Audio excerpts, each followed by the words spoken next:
संपूर्ण महाराष्ट्रातल्या शेतकऱ्यांसाठी धोक्याचा इशारा.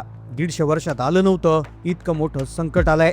एकाच वेळी 36 जिल्ह्यातल्या शेतकऱ्यांवर हवामानाचा हल्ला होणार. एक बातमी जी हवामानाच्या संदर्भात आहे, जी सर्वसामान्यासाठी नाही तर अक्षरशः अख्ख्या शेतकऱ्यांसाठी आहे. काही दिवसांपूर्वी विश्रांती घेतलेला पाऊस अचानक सुरू झालाय. जुलै महिन्याच्या आठवड्यात संपूर्ण महाराष्ट्रामध्ये पावसानं दाणादाण उडून दिली होती. आता सगळ्यांना पाऊस सुरू झाले वाटलं नॉर्मल आहे, पण गेल्या 48 तासात 3 अशा भयानक घटना घडल्यात, ज्यामुळे शेतकऱ्यांसाठी एक मोठा धोका निर्माण झालाय. सुरुवातीला महाराष्ट्रामध्ये 3 वेगवेगळ्या ठिकाणी घटना घडल्यात, ज्या केवळ मुसळधार पावसामुळे घडल्या असं सुरुवातीला लोकांना वाटलं होतं. पण जेव्हा हवामान तज्ज्ञांनी या 3ही घटनांचा अभ्यास केला, तेव्हा संपूर्ण महाराष्ट्रातल्या शेतकऱ्यावर एक सगळ्यात मोठा धोका येत असण्याचा खुलासा झालाय. सरकारने विशेष धोक्याची तारीख जाहीर केली असून त्या तारखेला संपूर्ण राज्यात कडक नियम लागू असणार. स्वतः मुख्यमंत्र्यांनी शेतकऱ्यांसाठी 5 धोक्याचे इशारे दिले आहेत. तुम्ही जर महाराष्ट्रात राहणारे पुरुष असाल, महिला असाल, शेतकरी असाल किंवा कॉलेजला जाणारे विद्यार्थी, ज्येष्ठ नागरिक असाल किंवा शेतीत काम करत असाल, तर तुमच्यासाठी ही तारीख अत्यंत महत्त्वाची. कारण की प्रत्येक जिल्ह्यासाठी वेगवेगळ्या तारखा आलेल्या आहेत. तुम्ही जर कामाला जात असाल, तुमच्या जिल्ह्यात कोणत्या तारखेला काय सुरू आहे, काय काय नवीन नियम आहेत, ते पाहिल्याशिवाय हा व्हिडिओ बंद करू नका. कारण की शेतकऱ्यांवर आता हे सगळ्यात मोठं संकट आलंय, जे गेल्या 150 वर्षात कधीच आलं नव्हतं. अशी परिस्थिती आता निर्माण झाली. पहा, एकाच वेळी 36च्या 36 जिल्ह्यातील शेतकऱ्यांना मोठा धोका निर्माण होणार. ती तारीख देखील जाहीर केली आहे. त्यामुळे या बातमीला हलक्यात घेऊ नका. मग कोणती आहे ती धोक्याची तारीख? त्या दिवशी महाराष्ट्रातल्या कोणत्या गोष्टी ठप्प होणार? मुख्यमंत्र्यांनी नेमकं काय निर्णय घेतलाय? शेतकऱ्यांसाठी काय कडक सूचना देण्यात आल्या? तुमच्या जिल्ह्याला किती धोका आहे? तुमच्या शेतीमध्ये काय होणार? चला जाणून घेऊया संपूर्ण ऑन ग्राउंड रिपोर्ट. महाराष्ट्रावर निसर्गाचा कोप होणार. अचानक दडी मारलेला पाऊस सुरू झालाय. तो अजूनही सर्व दूर पडलेला नाहीये. अजून काही ठिकाणी पेरण्या बाकी आहेत, तर काहींच्या पेरण्या झाल्यात आणि ते जगतील की नाही पिकं अशी परिस्थिती. हे सगळं नॉर्मल असताना महाराष्ट्रामध्ये 3 घटना घडल्या आणि ज्याने सगळ्या राज्यासाठी मोठा धोक्याचा इशारा दिला. पहिली घटना गेल्या 24 तासात सातारा जिल्ह्यातील महाबळेश्वर येथे घडली. एका शेतकऱ्याच्या शेतात भयानक पाऊस पडला आणि जेव्हा नोंद करण्यात आली तर ती नोंद भरली 513 मिलीमीटर. होय, 24 तासात 513 मिलीमीटर पाऊस म्हणजे जवळपास अर्धा मीटर. म्हणजे जवळपास एक हिशोब केला तर जवळपास 1.5 ते 2 फूट उंचीचा थर पाण्या जो आहे जमिनीवर साचला होता. अख्खा पावसाळ्यात जेवढा पाऊस पडला नाही तेवढा 24 तासात झाला. आता खरं तर ही माहिती ऐकल्यावर सगळ्या लोकांना वाटलं याच्यामध्ये काय विशेष आहे, जास्त पाऊस पडलेला चांगलाच. पण मुद्दा लक्षात घ्या, पुढच्या 2 गोष्टीने वातावरण सगळं बदललं. खरं तर ही घटना समजतात मुख्यमंत्र्यांनी बैठक बोलवली. संपूर्ण राज्यासाठी पहिला मोठा इशारा देण्यात आला.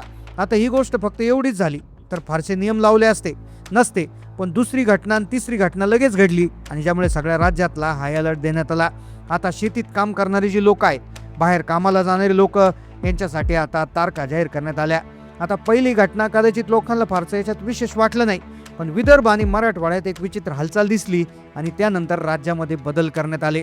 मराठवाडा आणि विदर्भाच्या आभाळात ढगांची एक अशी उलटी हालचाल दिसली की जिने थेट हवामान तज्ज्ञांचे डोकं चक्रावून गेलंय.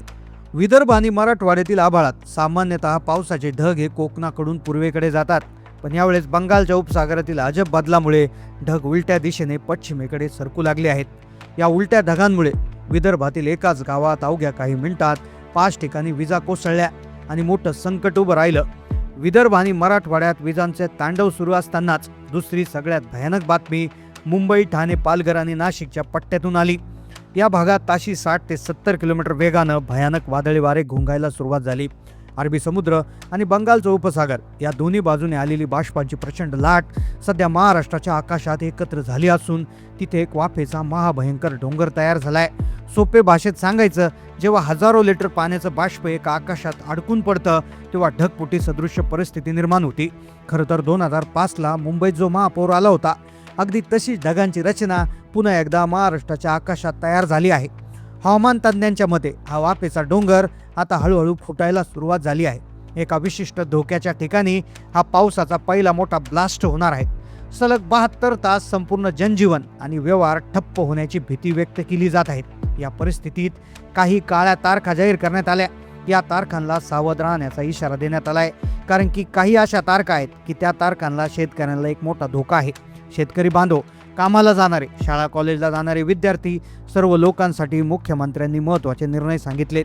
मुख्यमंत्र्यांनी स्पष्ट केलं आहे की या अतिवृष्टीचा जोर प्रचंड वाढणार आणि ज्यामुळे ज्या जिल्ह्यात रेड अलर्ट असेल तिथे शाळा महाविद्यालयांना सुट्टी, तसेच खाजगी आणि सरकारी कार्यालयातील प्रवासावर मर्यादा घालण्याची सूचना देण्यात येणार. मुख्यमंत्र्यांनी पत्रकार परिषदेत 12 कोटी जनतेला आणि विशेषतः शेतकरी बांधवांना एक महत्त्वाचे आदेश पाळण्याचं आवाहन केलंय. अतिवृष्टीच्या काळात नद्या, नाले आणि पुलावरून पाणी वाहत असल्याने रस्ता पार करण्याचा प्रयत्न अजिबात करू नका. शेतकरी बांधवांनी शेतात काम करताना विजा चमकू लागल्यास उघड्या मैदानातून बाहेर पडा.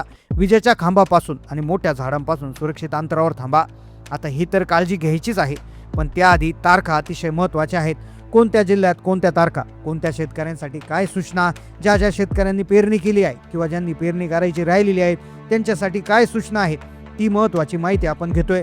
पण खरं तर पालकांसाठी, ज्या शेतकऱ्यांची मुलं असतील किंवा जी लोक कामाला जात असतील त्यांच्यासाठी महत्त्वाचा संदेश असा आहे की हवामानाचा अंदाज घेऊनच बाहेर पडा. कारण की सलग मुसळधार पाऊस असल्यामुळे स्थानिक वाहतूक ठप्प होण्याची शक्यता. राज्यातील सर्व NDRF आणि आपत्कालीन पथकांना 24 तास अलर्ट मोडवर ठेवण्यात आले आहे. सगळ्यात महत्त्वाचा प्रश्न म्हणजे हवामान विभागाने तारीख केलेली ती महाप्रलयाची तारीख. मग तुमच्या जिल्ह्याचे नाव या प्रभावित यादीत आहे का? शेवटच्या काही सेकंदात तुम्ही नीट समजून घ्या. हवामान विभागाने दिलेल्या माहितीनुसार त्या विशिष्ट तारखेपासून पुढील 72 तासात राज्यातील 20 जिल्ह्यामध्ये ढगफुटी सदृश्य पावसाची शक्यता असून प्रशासनाने तिथे रेड आणि ऑरेंज अलर्ट जारी केलाय. प्रशासनाने आणि हवामान विभागाने अंतिम काळ्या तारखेचा आता इशारा दिलाय, जी धोक्याची तारीख आहे. 25 जुलैपासून ते 10 ऑगस्टपर्यंत संपूर्ण महाराष्ट्रात पावसाचा महास्फोट होणार. ज्या जिल्ह्यामध्ये 25 जुलै रोजी पावसाचा धुमाकूळ होणार त्यामध्ये उत्तर महाराष्ट्रातील नाशिक, जळगाव, धुळे आणि नंदुरबार, मराठवाड्यातील छत्रपती संभाजीनगर, त्यानंतर जालना, बीड, धाराशिव आणि लातूर, तसेच कोकण आणि पश्चिम महाराष्ट्रातील मुंबई, ठाणे, पालघर, रायगड, पुणे, सातारा आणि कोल्हापूर या जिल्ह्यांचा समावेश आहे. या जिल्ह्यातील नागरिकांनी 25 ते 28 जुलै दरम्यान काळजी घ्यावी. हवामान विभागाने दिलेल्या माहितीनुसार विशिष्ट तारखांमध्ये 72 तासामध्ये वातावरण बदलून असून सगळ्या शेतकऱ्यांसाठी ही धोक्याची सूचना असल्याचं सांगितलं जाते. आता पावसाचा पुन्हा एकदा जोर वाढतोय, तर तो साधारणपणे 25 जुलैपासून 10 ऑगस्टपर्यंत संपूर्ण महाराष्ट्रामध्ये अतिमुसळधार पावसाची शक्यता वर्तवण्यात आली. या काळात एक चक्रीवादळाची प्रणाली सक्रिय होणार असून त्यामुळे त्या काळात शेतकऱ्यांच्या पेरण्या रखडलेल्या आहेत, तर त्या पेरण्या होऊ शकतात. फक्त पेरणी करण्याआधी जवळपास 10 सेंटीमीटर इतका जर ओल जर शेतात गेली असेल तरच पेरणी करा, असे स्पष्टपणे आदेश त्या ठिकाणी देण्यात आले. अन्यथा पेरणी करू नका. तुमच्या भागात जेव्हा पाऊस येईल तेव्हाच चांगला पाऊस आल्यानंतरच पेरणी करा, अशी स्पष्ट उक्ती त्या ठिकाणी सरकारच्या माध्यमातून करण्यात आली. आता या अंदाजावर तुमचं काय मत आहे? तुमच्या जिल्ह्यात आतापर्यंत किती पाऊस झाला नक्की कमेंट करून कळवायचं आहे. तुमच्या जिल्ह्यामध्ये सध्या परिस्थिती कशी आहे? ढगाळ वातावरण आहे, ऊन आहे की पाऊस पडतोय? नक्की कमेंटच्या माध्यमातून कळवा. चॅनलला नवीन असेल तर सबस्क्राईब करा. धन्यवाद.